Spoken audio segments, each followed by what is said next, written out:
In the last year, I felt like I learned lessons I wish I'd learned 10 years ago. And in recent days, where I haven't been making myself too busy to notice, I've felt a little lost trying to wrap my head around what I'm doing next. On a day when I felt that general hum of having nothing to do and little energy to seek my direction, I took the dog for a walk. I've been doing less and noticing more.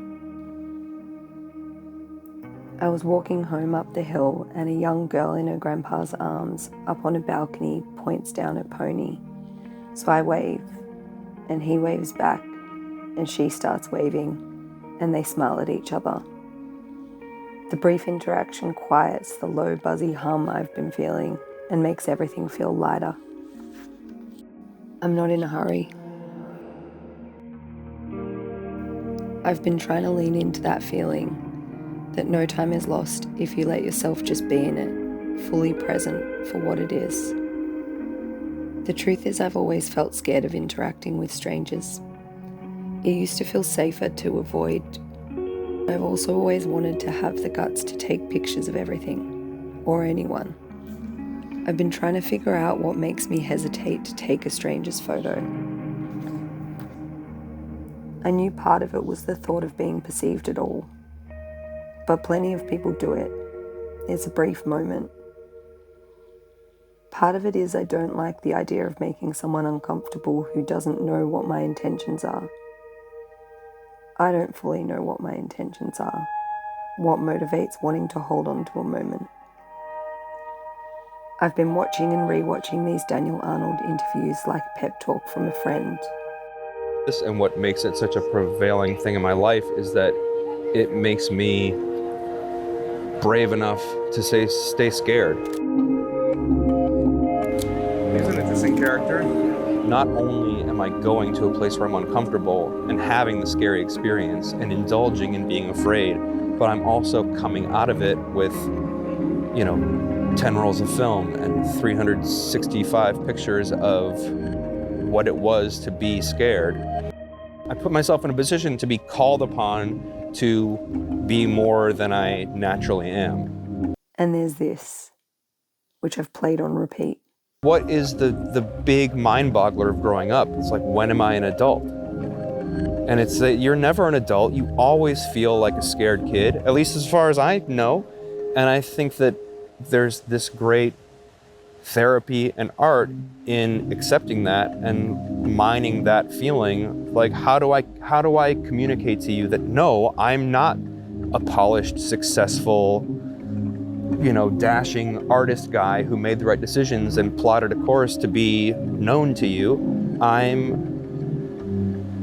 a little kid in a big fat hairy body, and I'm most of the time feel lonely and sad and out of control, and I don't know. It just seems worth telling that story because, my personality to be self-deprecating, to go into a place and say, like, here's all the shit that I think I'm doing wrong. Here's what I think I look bad today.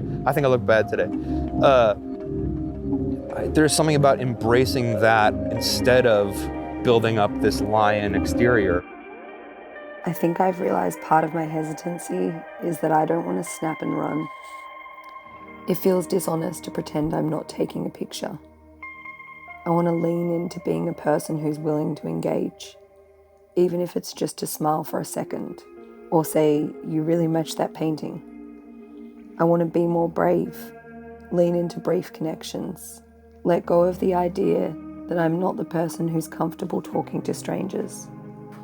It's never too late to change your mind about how you want to move through the world and keep reminders of why.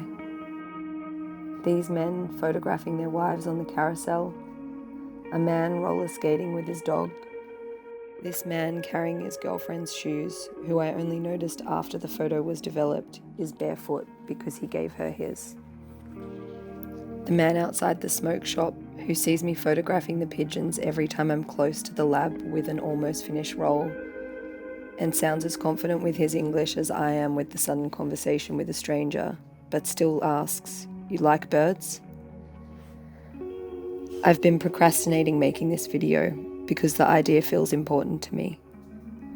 I wish my photos were better, that I was less scared, that I could get closer.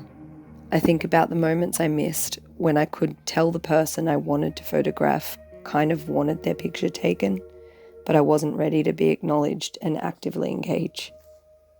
I want to lean in and not lose more time waiting on a direction like I'm not already heading in it. I found this line again from Buddy Wakefield. The whole world found out everything we were ever terrified of being found out about, and no one was impressed with our nightmare. Y'all, air does not have an ego. Pay attention then. When it enters and exits, each one of us feels desire inside them and can point to it on a map. Stop acting like you don't know which direction your life is going. I think of all the talented people I know who could have not shared from where they really were, and sometimes don't because they're waiting to be good enough. It's never too late to start in the middle. Everything's transitional.